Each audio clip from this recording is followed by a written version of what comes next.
Sarah, welcome to the show. Welcome to Product Growth Stories. I am so happy to have you here and talk about your journey growing Genesis Digital.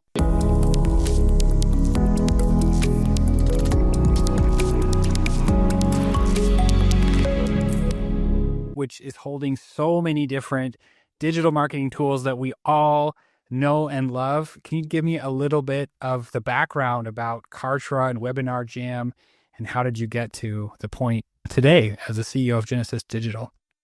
What a fantastic question. Thanks for having me on. I'm actually wearing my company logo shirt today. I did a roundtable with some of my employees to see how's it going, how's company culture and all that stuff that I'm not as good at, but I'm getting better as I talk to the employees and get their good, bad, and ugly. It was very interesting. My late husband and he did the Video Boss back in 2009 and 10. It's an incredibly popular back then, the internet marketing syndicate with all the Frank Kerns, Evan Pagans, everyone like that. Those are all my friends. We started the Video Boss, and then we launched Kajabi at Mass Control 2.0 or at Magic Bullet, a Mission Trays event. And then we did Video Boss even bossier, which that's when I joined all of that. Andy was my business coach for a while, and then we got together. Amazing. But yeah. When we did the Video Boss, we did 8 hours of what we called the Bossathon, and it was video streaming to thousands of people. It cost close to $100,000. I was like, this is insanity, but okay, this is because we're doing the Video Boss. Video sells more than anything. Make more money with video is the tagline. How insightful. Look at where we are now, that we've got Snapchat is videos that delete. Instagram is mostly reels. Everything that you see is video now. YouTube was the only thing back then. Yeah, and everyone has their theory. To me, it seems like it's helping you feel more comfortable. It's so much faster. Like it would take so much more content if it isn't in video. If you had to consume documents, I work with a lot of SaaS companies, and they have dry stuff like white papers, and if you just add a little bit of video, there's a real person there that you can relate to, and you were doing that way back then. We were doing it way back then. It's so insightful. My unfortunate late husband selfishly passed away. It's weird. But then you said, how can we do this cheaper? Because if you're going to sell your product, video is the fastest way to sell it. If you're getting a real estate agent, if you're getting a lawyer, you talk to them, you want to feel good about that relationship, someone you're investing money in. The products, again, read the blog posts, read the articles. They're boring, they're edited, they're well thought out. Video is who you are. If you annoy the crap out of someone, they're going to be like, I've been known to do time to time. But then we started WebinarJam. It was just a Google Hangout. That's all it was. We did an amazing job launching it. And now we said, hey, you need to do webinars to launch your product. A webinar to go over all the details of what you get, or that's your premium. You do a webinar like, hey, I'm going to tell you the 12 ways to get your Facebook ads to work. That's your freemium. And I said, by the way, I offer coaching over here. So we thought it was the fastest way to get people to use video for a very low end amount compared to what we paid for that video hosting back in the day. And do you know what we needed to sell WebinarJam? We need a website. Yes. We need a funnel. Yeah. We need a landing page. Yeah. We need a help desk. We need an affiliate portal. So we made it. Same thing with WebinarJam. We said, we're going to make what we need. Every time you have, this is going to sound terrible, but if you have the SendGrid or the Constant Contact or the SurveyMonkey, everything you API plug in, when they tell you to update your API, if you don't, you lose that service. You could wake up and your business is down. Yeah, that's a key point that when you, on the other side, like you save a lot of effort and when you don't have to build it yourself, but suddenly you now have to be on top of this. And at any point, you have a piece of infrastructure that could just disappear, and it makes it brittle, especially if you're not their core customer. Maybe they don't care. That's so funny. I know you're completely right. So we handle all that stuff on our own. We do all the API plugins for all the software stuff that make Kartra. We were the very first all-in-one platform where you don't have to go anywhere else. Then we started adding things that nobody wanted. We added things that people really loved. We added calendars. Oh man, it was such a fail. And then we actually fixed it so it was like Calendly. So now we offer calendars. But we had to learn our lessons as we went.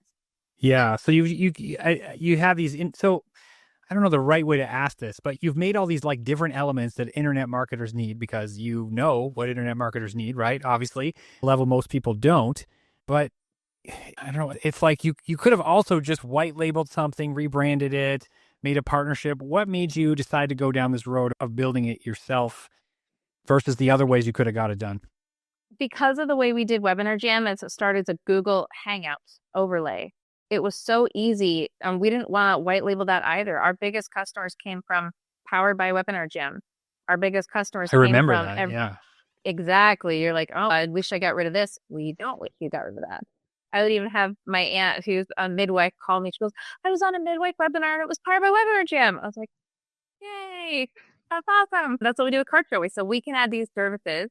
We can add, because we use SendGrid on our back ends. Not even know if I'm supposed to say that, but I don't care. If you find out, you'll find out.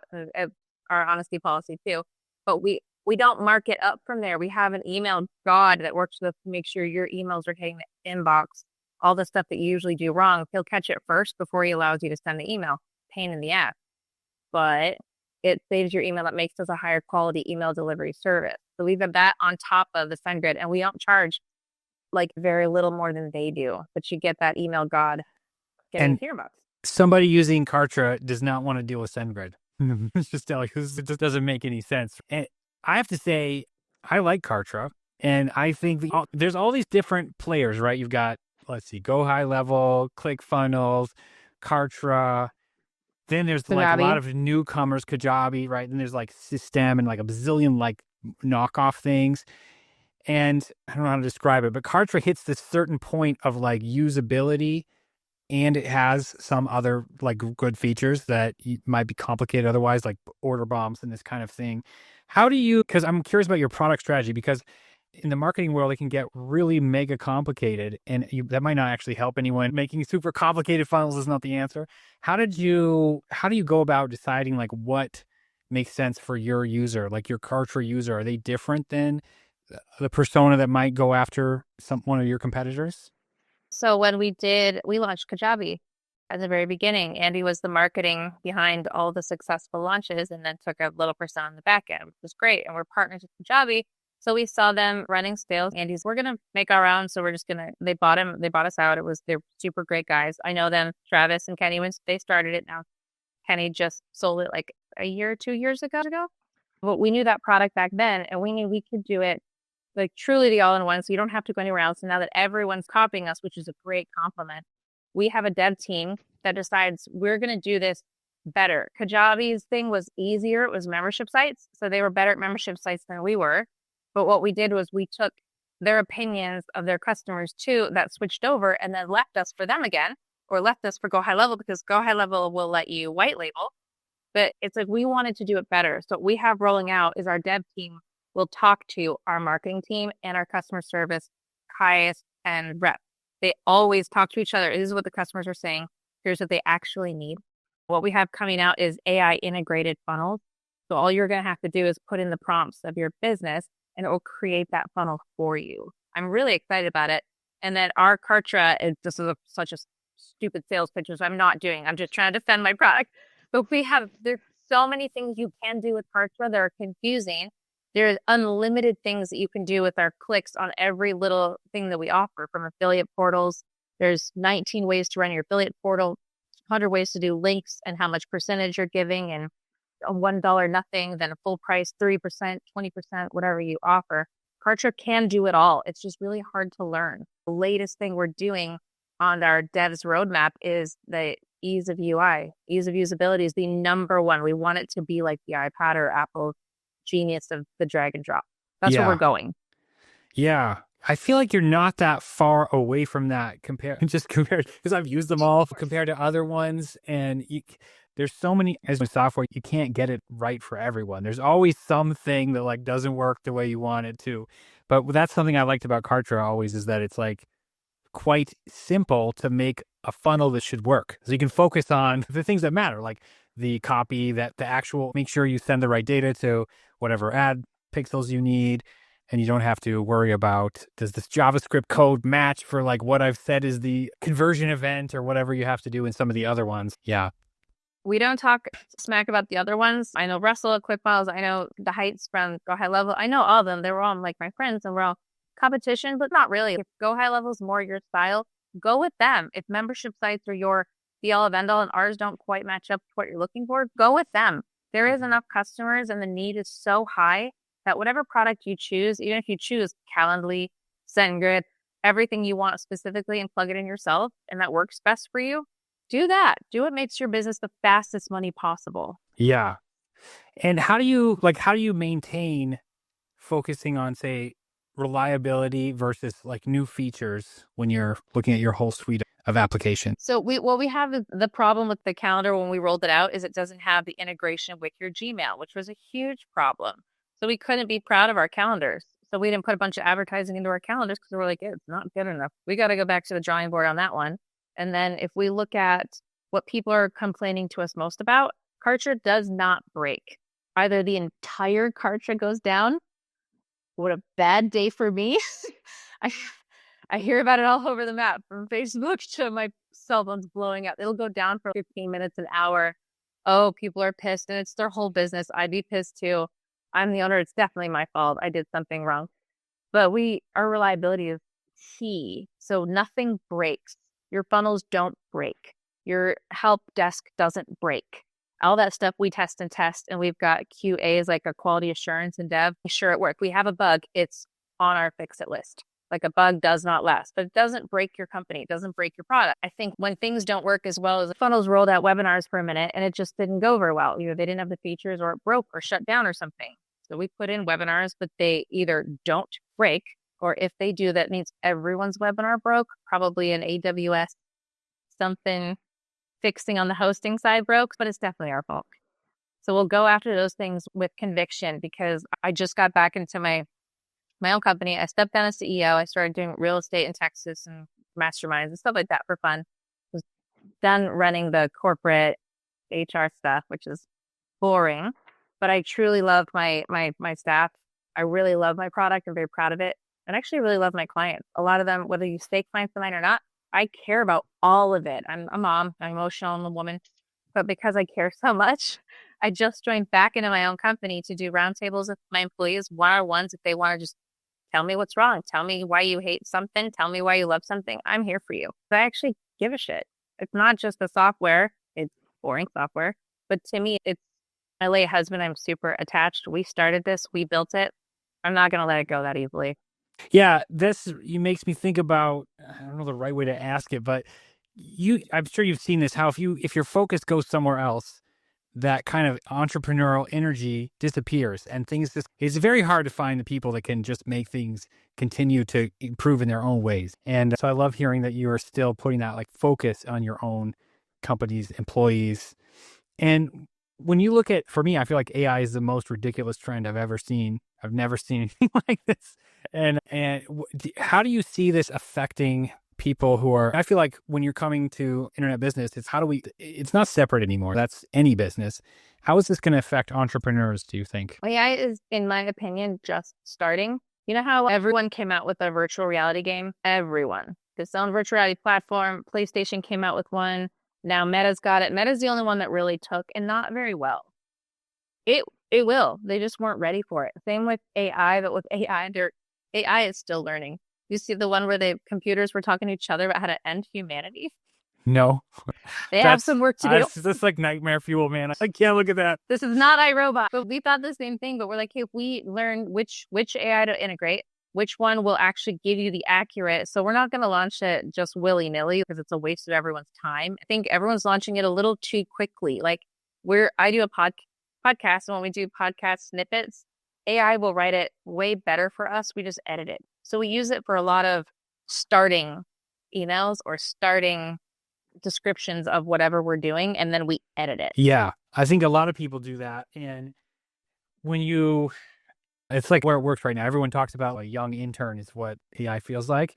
But I imagine 5 years from now, it's not going to feel like that anymore. And it's going to be really weird when we all have amazing strategy, using two amazing strategy person there. And then it's all going to come down. I feel like everything's going to come down to mindset of people at the end, because people are still going to not want to execute. Like that's what's going to stop you in Nobody AI likes world. Change, but change is the only constant, and AI changes so quickly. The thing is, if you look back at the internet history when Andy launched Video Boss in 2009 or 10, to it's 15 years later, but we're like 6 products deep, and we've gone from YouTube being the only video. Everything is video, 4K, OLED TVs, all that stuff. It climbed so quickly. Every 2 years, there's a major shift. Even in people's personal lives, they say your 5-year goals don't interest me. What are your 2-year goals? 2 years, your life will shift dramatically. Our presidents are 4 years, but it takes a year to get them in, takes a year to get them out. So that's 2 years of actual change. Yeah. Okay. So yes, you're thinking in 2 years, AI will make a massive shift. And I'm curious, where do you think that when we look at entrepreneurs and people getting into internet business, like where do you think they're using it wrong? How are people not really like fully maximizing what they can get out of AI, in your opinion?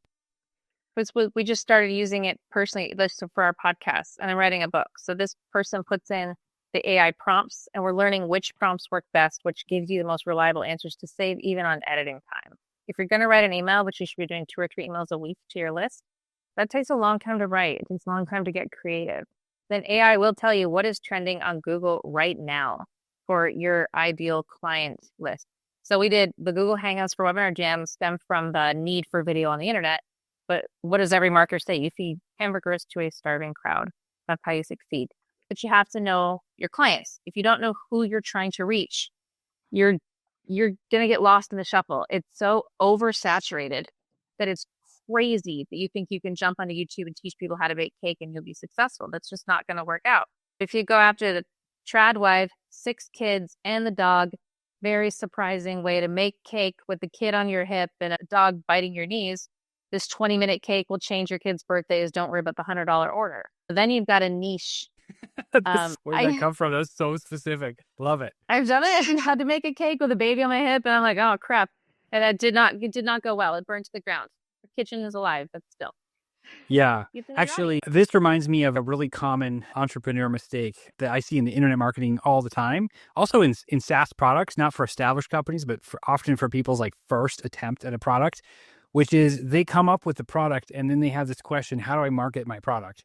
Which is really different than this is a question I'm always asking is like, what do my people want to buy right now? That's so much easier. If you answer that question, game over. I'd love to hear your point of view on that. Yes, it is what will people buy right now, but what did we do with the Google Hangouts and YouTube's the only video? And look how big video got. That insight, I can't even compare to that. But when we're looking at the different things that we see people actually start to use, like Calendly it's starting to become, so we jumped on it. This will be what people are looking for in the features. I'm not even telling you our calendar is very good, but that's the example I pulled that I remember going, we've launched it. It sucks. We have to pull it back, but it is going to be a need. It is going to be what everyone's looking for. When we had surveys, we understand I went to a Damon John, the shark. Okay. I was in a mastermind. The people shark. Yes. I went into Roland's group. I just went to visit Roland actually. And he was like, hey, sit in this mastermind. I was like, all right, yeah, cool. I'm curious. And it was Damon John. And he was talking to someone that does these zombie apocalypse backpacks that come with a ton of items. And they said, what's the one thing you can do to change your sales process? And he actually said, surveys. He's like, you tried it when somebody does a car abandon, send them a survey. Why did they abandon? Was it price? Was it quality? Was it missing an item that you wished was? Were you attacked by a zombie? I assume after they didn't answer the survey, they definitely were bitten. Walking Dead, here we come. But I said, I've been doing surveys for years. That's such an easy answer. Why do you even need to tell people that? Everyone in the room was taking notes. Wow. I was shocked that they didn't know. Yeah. But we already have surveys going. It's like you look at when it's morning, you're starting your mastermind, they're going to be hungry by lunch. So make sure when they walk in the door at breakfast, when they're not thinking about food, to get their order ready. So if you're doing horse dressage, you might even want to start with the freemium is how to buy the best horse. That's your freemium to get people that are buying horses. And then they're going to need to know how to train them. So start where they start and anticipate their need and fulfill it. And then your marketing is so much easier. Did your horse jump and kick the bar every time? This lesson's for you. Like it doesn't have to be that there's a train your horse, train this Arabian. No, it has to be specific. And the amount of people looking for horse training, believe it or not, is very big. And there's enough products out there that all of them have the value for their specific audience. If you hit your specific client, you will get their business and it's easy to keep them and keep them happy. Yeah, that's a great point. And what you said about the surveys, I feel like this is always the case. People are always looking for what's the edge right now. And it turns out the most boring, unsexy stuff It's the most It's like important. teaching. Yeah, that's what you need to do. Like ICP, who am I selling? What do they want? But everybody wants to. I talk to people and they're looking to improve their marketing, and everyone's excited about something. And it's let's talk to your customers some more. What hooked them? What is their pain point? If you're looking at your car broke down, your pain point is you don't want to make that noise to blow up on you when you're on the road to pick your kids up from school. Like your pain point. What Kartra did was solve the API plugin pain point and the cost of $100 for constant contact, 130 for SendGrid, 100 for SurveyMonkey, everything cost. And together we sold it for $197 a month, like all of it included. So you hit the pain point of your client, you solve that pain, and that is your product. Where's your pain? If you want to buy something, what gets you to buy something? Me, I'm a wild man when it comes to it's like some random emotion. I just go. But I'm weird. I guess I'm an early adopter. When we in SaaS business, especially I would say like more traditional SaaS business, there's like this rule of 40 thing that you probably have heard of. And there's not all revenue is created equal. But at the same time, I would say like every internet marketer knows about the real money is the back end. And how do you feel about that for your suite and for other professional services that people might need? What's your point of view for Genesis Digital and just in general for SaaS about back end services? I know the rule for 40. I know all the boring stuff. And honestly, I'm not good at the boring stuff, but we are the only SaaS company that did not have investors. We paid for it out of pocket. We took lower salaries and lived on less. Like we paid for everything ourselves. We put all of our money from WebinarJam, all of our profits and stuff. Like even if you have a job and you're going to start a business, cut your costs and put that money into your company or into your new product, especially SaaS. Like those investment people, man, they'll just ride you till you have to pay out the best profitability. No, I want the profit. But if my clients are unhappy, if my staff is looking around for another job, I will take less and invest more in my own product. So it's a different mentality. I work like the internet marketers work, like cash. Cash in the bank is what I can spend. The corporate world is if someone pays for a year, it's 12 months and that's your revenue every month. Nope, I got the money now. My product's not going down. I'm not going to let it. It's a different mentality. Honestly, the SaaS people don't work well with me because I'm an entrepreneur at heart from the internet marketing direct response space. We are the best buyers though. That's true. That's true. I love it. Okay. This has been great. And I'm curious for just what kind of advice would you give other entrepreneurs starting out watching this? People I talk to, our audience is mostly SaaS, but we also there's a big movement. People want to SaaSify whatever they're doing. They want the recurring revenue. What kind of advice would you give founders, CEOs of SaaS companies in 2025? SaaS is hard because it's so saturated now. We started back then. It was easier to start back then because nobody else was doing it. And you can't really find very much that nobody else is doing.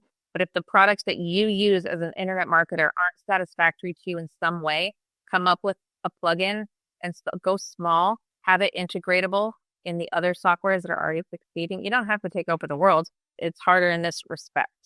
But if you get something that solves that pain point that you can do, even the $19 a month for this page add-on that will add the font colors and weird stuff that you want that you can't get other places. That's your pain point. Solve your own pain point. And if it's a small software, if it's a small add-on, you can integrate easier with all the big guys. And if you sell that product successfully because you're resolving a pain point that you know, if you have it, other people have it.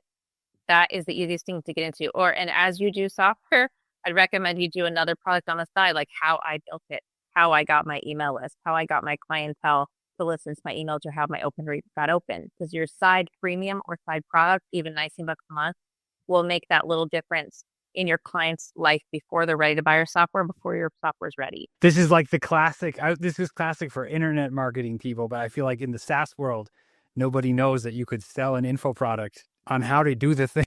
They just only want to sell you could just show people how to do it too. I actually love that when someone's, hey, so I'm going to talk to you about my struggles and my soul. I was abused as a kid. And so I've gone through some trauma therapy and I really had to put that aside to focus on my family, but I had to heal first before I could be a good father.